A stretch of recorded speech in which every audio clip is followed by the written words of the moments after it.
నమస్కారం, ఘంటారావానికి స్వాగతం. ముందుగా ప్రధాన అంశాలు. టీడీపీ నేత సునీతపై అసభ్య దూషణల కేసులో పోలీసులు చర్యలు. ఉప్పాల హారిక భర్త రాముతో పాటు వైసీపీ నేతలపై కేసులు. శ్రీకాకుళం జిల్లాలో వంశధార సాగునీటి కాలువకు గండి. నీరు వృధా అవడంతో ఎడమ కాలువ గేట్లు మూసివేత.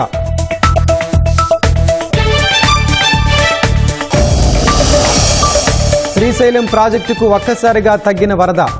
జోరాల సుంకేసుల నుంచి తగ్గుతున్న ప్రవాహం.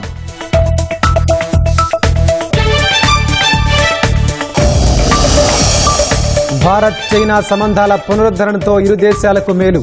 ప్రధాన ఆర్థిక వ్యవస్థలుగా అభిప్రాయాల మార్పిడి ముఖ్యమన్న జయశంకర్.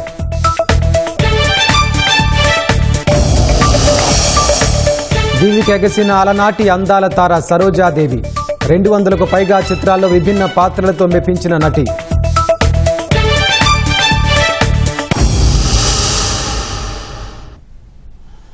కృష్ణా జిల్లా జడ్పీ చైర్పర్సన్ ఉప్పాల హారిక భర్త రాముపై గుడివాడ 1 టౌన్ పోలీస్ స్టేషన్లో కేసు నమోదైంది. తనను అసభ్యంగా దూషించారంటూ తెలుగు మహిళా నేత సునీత ఫిర్యాదు చేశారు. నాగవరపాడు వంతెన వద్ద హారిక కారు సునీతను ఢీకొట్టింది. గాయపడిన సునీత గుడివాడ ఏరియా ఆసుపత్రిలో చేరారు. కారు ఢీకొన్న సమయంలో వాహనంలో ఉన్న రాము, వైసీపీ నేత కందుల నాగరాజు అసభ్యంగా దూషించారని ఫిర్యాదులో సునీత పేర్కొన్నారు. సునీత ఫిర్యాదు మేరకు ఉప్పాల రాము, వైసీపీ కార్యకర్తలపై పోలీసులు కేసు నమోదు చేశారు. 12వ తేదీ సాయంత్రం 5 గంటలకి సుపరిపాలన కార్యక్రమానికి లింగవరం గ్రామానికి వెళ్తుండగా ఉప్పాల హారిక గారు, ఉప్పాల రాము గారు, కందుల నాగరాజు ఇంకా ఇతరులు వాళ్ళందరూ కలిసి రోడ్డున కారేసుకుని వెళ్తున్నారండి. అక్కడ మేము ఉంచుకున్నామని మమ్మల్ని దుర్భాషలాడి ఏం పీక్కుంటారో పీక్కోండి అని చెప్పి, మీరు మొగుడుతో కాపురాలు చేసే లక్షణాలు ఏమైనా ఉన్నాయా, ఇంటికాడ అన్నం పెడుతున్నారా అని చెప్పి వల్గర్గా మాట్లాడారండి ఉప్పాల రాము గారు. ఆ క్రమంలో వాళ్ళు మమ్మల్ని తొక్కించుకెళ్లే ప్రయత్నంలో నాకు దెబ్బలు తగిలినాయి. అన్నమయ్య జిల్లా రెడ్డిపల్లి చెరువు కట్ట మీద మామిడి లారీ బోల్తా పడిన ఘటనలో మృతి చెందిన 9 మంది మృతదేహాలను పోస్టుమార్టం నిమిత్తం రాజంపేట ప్రభుత్వ ఆసుపత్రికి తరలించారు. రాజంపేట ప్రభుత్వ ఆసుపత్రి వైద్యులు మృతదేహాలకు పోస్టుమార్టం నిర్వహించనున్నారు. గాయపడిన 4 పరిస్థితి విషమంగా ఉండటంతో కడప రిమ్స్కు తరలించారు. బాధితులను పరామర్శించడానికి వివిధ రాజకీయ పార్టీల నాయకులు, ప్రజాప్రతినిధులు రాజంపేట ప్రభుత్వ ఆసుపత్రికి వస్తున్నారు. ప్రమాదంలో కుటుంబ పెద్దలను కోల్పోయామని, ప్రభుత్వమే తమను ఆదుకోవాలని బాధితులు కన్నీటి పర్యంతమవుతున్నారు. సడన్గా కారు చేశాడు, అది చేశాడు, అతను కట్ చేశాడు, మళ్ళీ రోడ్కి ఎక్కించాడు. వెనక వస్తాయి దిమ్స్ వస్తాయి కదా, అవి చిత్రాలు తగ్గుతుంది. అంటే అది బండి లాగలాగా బోల్డ్ కొట్టేసేసాడు. దీనికి మాకేం పరిస్థితి లేదు. నాకు బిడ్డలు సార్, ఇంట్లో బిడ్డలు సార్, మా వైఫ్ చచ్చిపోయింది సార్, మా అమ్మగారు చచ్చిపోయింది సార్.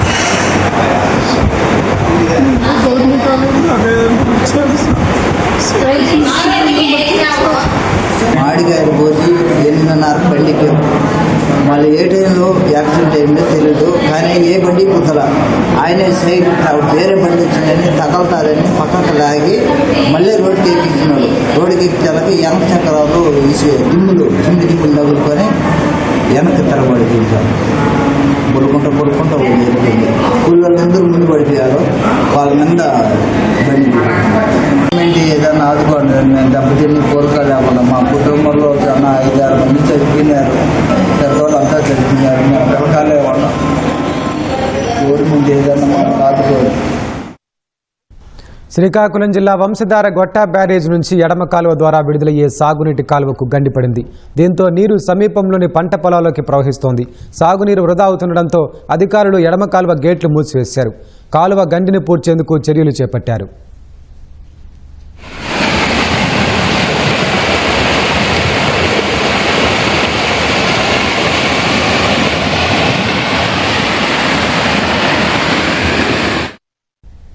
శ్రీశైలం జలాశయానికి వరద ప్రవాహం ఒక్కసారిగా తగ్గిపోయింది. జోరాల, సుంకేసుల ప్రాజెక్టుల నుంచి వరద తగ్గుముఖం పట్టడంతో శ్రీశైలంకు ఇన్ఫ్లో తగ్గుతున్నట్లు అధికారులు తెలిపారు.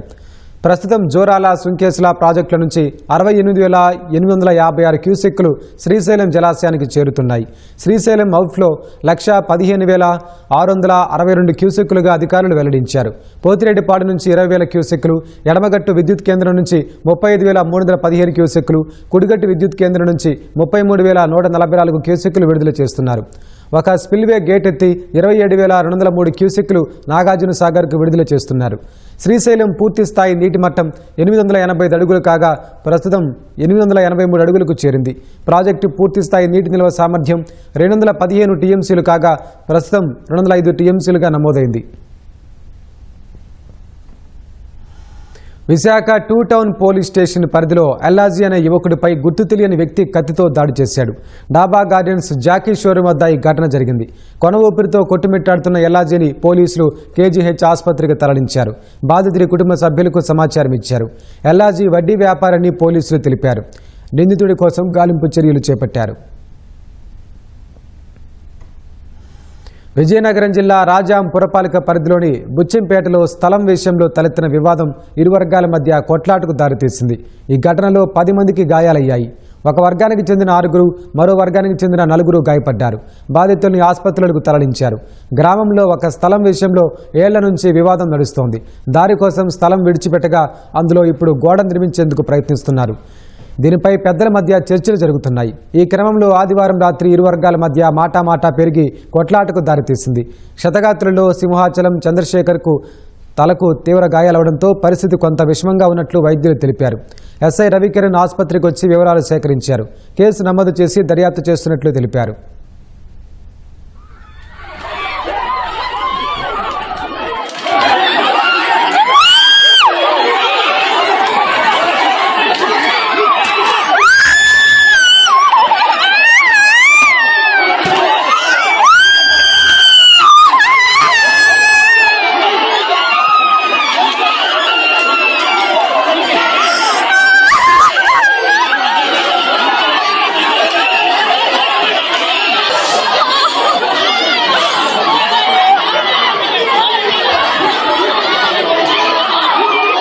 మామూలు తవ్వుకొని పిలిచారు, ఒక పెద్ద మనిషి పిలిచారు అనమాట. తవ్వు రాయి చేయడానికి వచ్చారు. వస్తే మా మామూలు నిలబడ్డాము. తవ్వు రాయి కదా ఎందుకని నిలబడితే ఆ రోజు కూడా వచ్చి మామూలుగా పటాలనేసి వచ్చి ఆ రాళ్ళతోటి కర్రలతో తెచ్చి పొడిచారు అనమాట.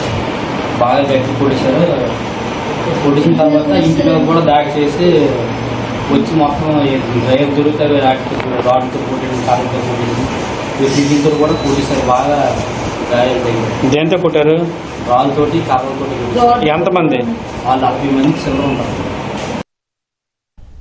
కూటమి ప్రభుత్వ ఏడాది పాలనపై ప్రజలు సంతృప్తిగా ఉన్నారని ఎమ్మెల్యే కోటమిరెడ్డి శ్రీధర్ రెడ్డి అన్నారు. సుపరిపాలనలో తొలి అడుగు కార్యక్రమంలో నెల్లూరు రూరల్ నియోజకవర్గం మొదటి స్థానంలో నిలిచిందని ఆయన చెప్పారు. ఇదే స్ఫూర్తితో కార్యకర్తలు మరింత ఉత్సాహంగా పనిచేయాలని కోటమిరెడ్డి శ్రీధర్ రెడ్డి పిలుపునిచ్చారు. సుపరిపాలన తొలి అడుగు ఈ కార్యక్రమానికి రాష్ట్రంలోనే నెల్లూరు రూరల్ నియోజకవర్గం అగ్రస్థానంలో నిలిచింది. ప్రజల్లో ఒక అపూర్వ స్పందన. ప్రజలందరి నోటి వెంట ఒకే మాట, తెలుగుదేశం పార్టీ పాలన అద్భుతంగా ఉంది, రాష్ట్రాన్ని అన్ని రకాల ముందుకు తీసుకుని పోతున్నారు. ఒక ఇంజనీరింగ్ పూర్తయినటువంటి పాప బయటకు వచ్చి చెప్పింది, ఈరోజు క్వాంటమ్ వ్యాలీ గురించి దేశంలో ఏ ముఖ్యమంత్రి ఆలోచన చేయనంత గొప్పగా మన ముఖ్యమంత్రి ఆలోచన చేస్తున్నాడు. అందుకే ఐ లవ్ చంద్రబాబు నాయుడు అని చెప్పని ఆ పాప చెప్పింది. రూరల్ నియోజకవర్గంలో ఇప్పటికే రికార్డు స్థాయిలో అభివృద్ధి పనులు పూర్తయినాయి. అతి త్వరలోనే 2వ విడత అభివృద్ధి కార్యక్రమాలకి శ్రీకారం చుట్టబోతున్నామని తెలియజేస్తూ ఇదే ఉద్యమ స్ఫూర్తితో, ఇదే పోరాట స్ఫూర్తితో ముందుకు సాగాలని కోరుకుంటూ సెలవు తీసుకుంటాం. రాష్ట్ర పట్టణ మౌలిక సదుపాయాలు ఆస్తుల నిర్వహణ సంస్థలో వైసీపీ ప్రభుత్వంలో కీలక స్థానంలోని ఒక ఉన్నతాధికారి కన్ను వెలుగొండలోని రాష్ట్ర పర్యాటకాభివృద్ధి సంస్థకు చెందిన విలువైన 5 ఎకరాల ఖాళీ స్థలంపై పడింది. ప్రభుత్వ ప్రైవేట్ భాగస్వామ్యం కింద అందులో వేసైడ్ ఎమ్యూనిటీస్ ప్రాజెక్టు ఏర్పాటుకు 2 బినామీ సంస్థల పేర్లతో ఎన్నికల ముందు బిడ్లు వేయించారు. ఇందులో ఏ సంస్థకు భూమి కేటాయించినా ప్రాజెక్టు తనకే దక్కేలా ఏర్పాట్లు చేసుకున్నారు. కూటమి ప్రభుత్వం ఇటీవల ఆ టెండర్లు రద్దు చేయడంతో విలువైన భూములు వైసీపీ వీరవిధేయ అధికారులు ఆ పార్టీ నేతల చేతుల్లోకి వెళ్లకుండా అడ్డుకట్టబడింది.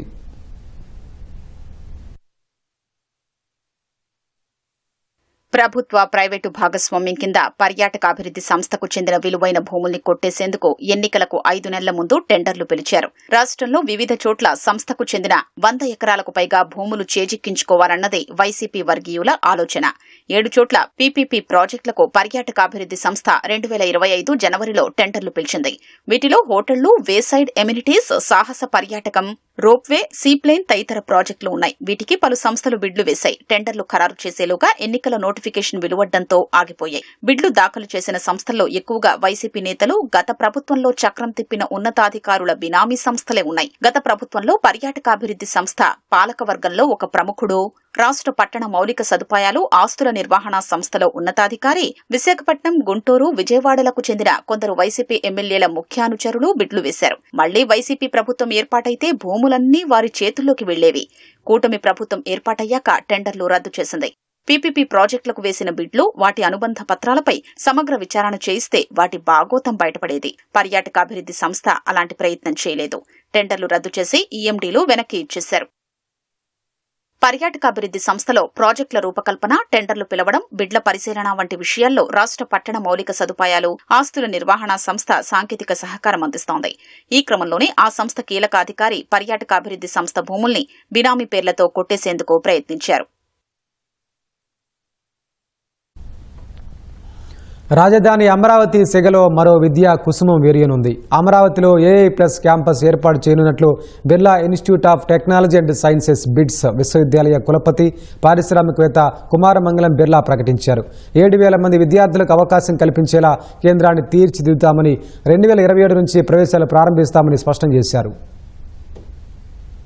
అమరావతిలో ఏఐ ప్లస్ క్యాంపస్ ఏర్పాటు చేస్తామని బిట్స్ యూనివర్సిటీ కులపతి, ప్రముఖ పారిశ్రామికవేత్త కుమారమంగళం బిర్లా వెల్లడించారు. పిలానీలో ఆదివారం విలేకరులతో మాట్లాడిన ఆయన అమరావతి క్యాంపస్ ను ఆధునిక సాంకేతిక విద్యా కేంద్రంగా తీర్చిదిద్దుతామన్నారు. కృత్రిమ మేధ, data science, robotics, computational linguistics, cyber physical systems తదితర కోర్సులకు ప్రాధాన్యమిస్తామన్నారు. స్మార్ట్, సుస్థిర మౌలిక సౌకర్యాలతో 2 దశల్లో 7,000 మంది విద్యార్థులకు అవకాశం కల్పించేలా కేంద్రాన్ని రూపొందిస్తామన్నారు. 2027 నుంచి ప్రవేశాలు ప్రారంభిస్తామన్నారు. అమరావతిలో వచ్చే 5 ఏళ్లలో 1,000 కోట్ల రూపాయల పెట్టుబడి పెడతామని ప్రకటించారు. అమరావతిలో బిట్స్ క్యాంపస్ ఉండాలనేది సీఎం చంద్రబాబు ఆలోచన అని వెల్లడించిన కుమారమంగళం బిర్లా తక్కువ ధరకే భూములిచ్చారని తెలిపారు. అమరావతి క్యాంపస్ ఆయన దార్శనికతను ప్రతిబింబించేలా ఉంటుందన్నారు. ఇప్పటికే నిర్మాణ పనులు మొదలయ్యాయన్న ఆయన ఆర్కిటెక్చర్ ఎంపిక చివరి దశలో ఉందని తెలిపారు. గ్రీన్ బిల్డింగ్స్, పునరుత్పాదక విద్యుత్ విధానాలతో నిర్మాణాలు చేస్తామని పేర్కొన్నారు. ఐఓటీ, ఏఐ ఆధారిత సేవలతో డిజిటల్ ఫస్ట్ క్యాంపస్ రూపుదిద్దుకుంటుందని, దేశంలో ఇప్పటివరకు ఎక్కడా ఇలాంటి క్యాంపస్ లేదని ఆయన తెలిపారు. దేశంలో ఉన్నత విద్య దిశను మార్చేందుకు తొలి అడుగుగా ఈ క్యాంపస్ ను తీర్చిదిద్దుతామన్నారు. అమరావతిలో 2 ఏళ్లు, విదేశీ విశ్వవిద్యాలయాల్లో 2 ఏళ్లు అభ్యసించేలా డిజైన్ చేస్తున్నామని, జాయింట్ పీహెచ్ఏలు చేయొచ్చని బిర్లా వివరించారు. అమరావతి క్యాంపస్ దేశంలోనే మొదటి ఏఐ క్యాంపస్ కాబోతోందని, కంప్యూటర్ సైన్స్ లోని అన్ని ముఖ్యమైన ప్రోగ్రామ్స్ అక్కడుంటాయని ఉపకులపతి రామగోపాలరావు చెప్పారు. వివిధ మైనర్ ప్రోగ్రామ్స్ ను అందుబాటులోకి తెస్తున్నామన్నారు. వ్యవసాయం నుంచి వాతావరణం, ఆరోగ్య సంరక్షణ వరకు అన్ని రంగాల కోర్సులకు ప్రణాళికలు రూపొందిస్తున్నట్లు వెల్లడించారు. బిట్స్ అమరావతి క్యాంపస్ ఏర్పాటుకు సిఆర్డీఏ 70 ఎకరాలు కేటాయించింది. సీడ్ యాక్సిస్ రోడ్డు పక్కన వెంకటేశ్వర స్వామి ఆలయ సమీపంలో స్థలం కావాలని బిట్స్ కోరింది. తమ సంస్థ భవనాల్ని ఆలయ నమూనాలో నిర్మిస్తామని తెలిపింది. దీంతో వారు కోరిన ప్రాంతంలోనే ప్రభుత్వం భూములు కేటాయించింది. ఇటీవల సీఎం చంద్రబాబు వద్ద కూడా దీనిపై చర్చ జరిగింది. బిట్స్ క్యాంపస్ నమూనాల్ని ఆయన పరిశీలించారు. రాష్ట్రంలో ఏఐ ప్లస్ క్యాంపస్ను ఏర్పాటు చేస్తారని ప్రకటించిన ఆదిత్య బిర్లా గ్రూప్ చైర్మన్ కుమారమంగళం బిర్లాకు సీఎం కృతజ్ఞతలు తెలిపారు. భారతదేశంలో ఉన్నత విద్యను మార్చడానికి సాహసోపేతమైన అడుగు వేశారని కొనియాడారు. ఈ రకమైన క్యాంపస్ ఆర్టిఫిషియల్ ఇంటెలిజెన్స్, అభివృద్ధి చెందుతున్న టెక్నాలజీలకు ప్రపంచ స్థాయి కేంద్రంగా ఉంటుందని అభిప్రాయపడ్డారు. AI, data science, robotics, cyber physical systems, computational లింగ్విస్టిక్స్లో అత్యాధునిక కార్యక్రమాలతో, అంతర్జాతీయ ప్రమాణాలతో క్యాంపస్ ఏర్పాటు కానుందని వివరించారు. సాంకేతికతల స్పెక్ట్రంకు ఏఐ ప్లస్ క్యాంపస్ కేంద్రం కానుందన్నారు. అమరావతిలో కొత్త బిట్స్ బిలానీ క్యాంపస్ ఏర్పాటు భారీ అభివృద్ధికి నాంది అని మంత్రి లోకేష్ అన్నారు. 2,000 కోట్లకు పైగా పెట్టుబడితో ఈ క్యాంపస్ నిర్మించనున్నట్లు తెలిపారు. భారతదేశ టెక్ రాజధాని నిర్మాణానికి స్వాగతం పలుకుతున్నామన్నారు.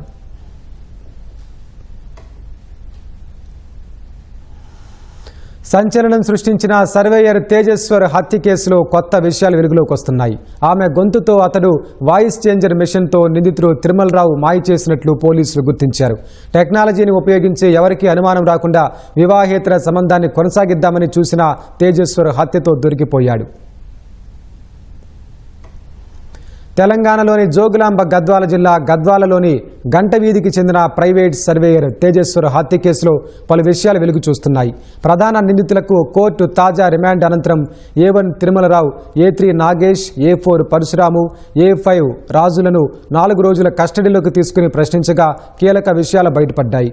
తేజేశ్వర్ హత్య కేసులో ప్రధాన నిందితులు తిరుమలరావు, ఐశ్వర్యల మధ్య 5 ఏళ్లుగా వివాహేతర సంబంధం కొనసాగుతోంది.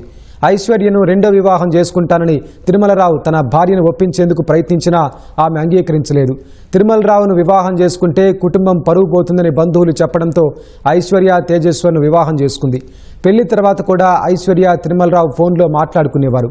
భర్త తేజేశ్వర్ వారి కుటుంబ సభ్యులకు అనుమానం రాకుండా తిరుమలరావు వాయిస్ చేంజర్ డివైస్ సాయంతో మహిళ గొంతుతో ఐశ్వర్యతో మాట్లాడేవాడని విచారణలో తేలింది. ఈ పరికరాన్ని కర్నూలులో తిరుమలరావు పనిచేసే బ్యాంకులో స్వాధీనం చేసుకున్నట్లు గద్వాల సిఐ శ్రీను తెలిపారు. మావోయిస్టుల నిర్మూలనకు భద్రతా బలగాలు పనిచేస్తుండగా భద్రతా బలగాలను నిలువరించేందుకు మావోయిస్టులు పన్నాగాలు పన్నుతున్నారు. తెలంగాణ, ఛత్తీస్గఢ్ సరిహద్దు ప్రాంతం అడవుల్లో ప్రతిరోజు మావోయిస్టులకు భద్రతా బలగాలకు మధ్య పోటాపోటీ దాడులు, ప్రతిదాడులు జరుగుతూనే ఉన్నాయి. బీజాపూర్ జిల్లాలో ఇవాళ మావోయిస్టులు అమర్చిన మందు పాత్ర పేలి 4 గిరిజనులకు తీవ్ర గాయాలయ్యాయి.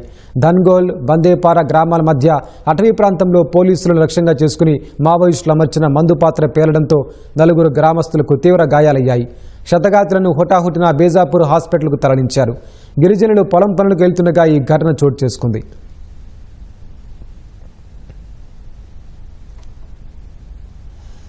అలనాటి గొప్ప నటి బి సరోజాదేవి కన్నుమూశారు. బెంగళూరులోని తన నివాసంలో తుది శ్వాస విడిచారు.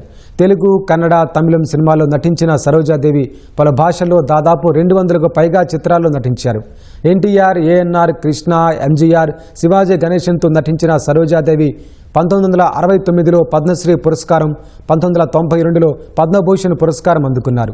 మహాకవి కాళిదాస జాతీయ అవార్డు అందుకున్న ఆమె పాండురంగ మహత్యం సినిమాతో తెలుగులో అరంగేట్రం చేశారు. 1957లోనే భూ కైలాస్ సినిమాతో తెలుగు చిత్ర పరిశ్రమకు పరిచయం అయ్యారు. 1959లో ఏఎన్ఆర్తో పెళ్లి సందడి సినిమాలో నటించారు. ఎన్టీఆర్తో జగదేక వీరుని కథ, మంచి చెడు, దాగుడు మూతలు, ప్రమీలార్జునీయం, శాకుంతల చిత్రాల్లో నటించారు. ఎన్టీఆర్ సొంత సినిమాలైన సీతారామ కళ్యాణం, దానవీర సూరకర్ణలో నటించారు. తెలుగులో సరోజాదేవి నటించిన చివరి చిత్రం సామ్రాట్ అశోక.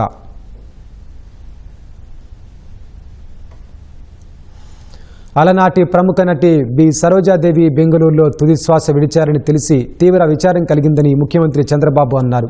తెలుగు, తమిళ, కన్నడ భాషా చిత్రాల్లో కథానాయికగా ఆమె అనేక ప్రశంసలు అందుకున్నారని గుర్తు చేశారు.